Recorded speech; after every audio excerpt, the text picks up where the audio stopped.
Hamby. I teach English 1 here at Greenville High School, and one of the things my students do twice a week is called our Preview Review Quiz. And I take the key literary terms that they're going to be tested on at the end of the year in the EOC, or things they'll need to know for future years in English, and I've cut them up and put them into about 94 different slips in our basket. And every day at the start of Tuesday and Thursday, I'll pick one, I read them the definition. If they know it, they put it on their paper. If not, they just draw a line. So it's okay for them to not know it because we're starting at the beginning of the year. By the end of the year, they should definitely be doing well on this. But this is the preview part of it at the beginning of the year.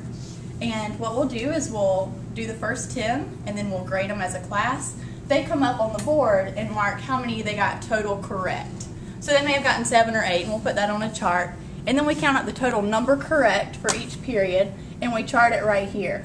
So each class is a different color, and this is the total number correct. So you'll see we started at 15, jumped up, and this is each different class. Now there is a variable after this second week. We added new terms as well as I graded this week. So there's 2 variables why they jumped up and then back down. But hopefully it'll level it off and give me a better direction of what I can do to teach them and what terms they still need to know to prepare for the EOC. And Ms. Hamby, how do you think this will then help your students? It helps the students because typically when we talk literary terms, if I gave them a dictionary to define them, it means nothing to them. It's just busy work.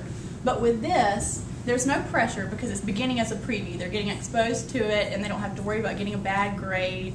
It's okay to not do well at the beginning, so that gets them involved, as well as they love the competitive part of this, coming in the next day and seeing how they did in comparison with other classes.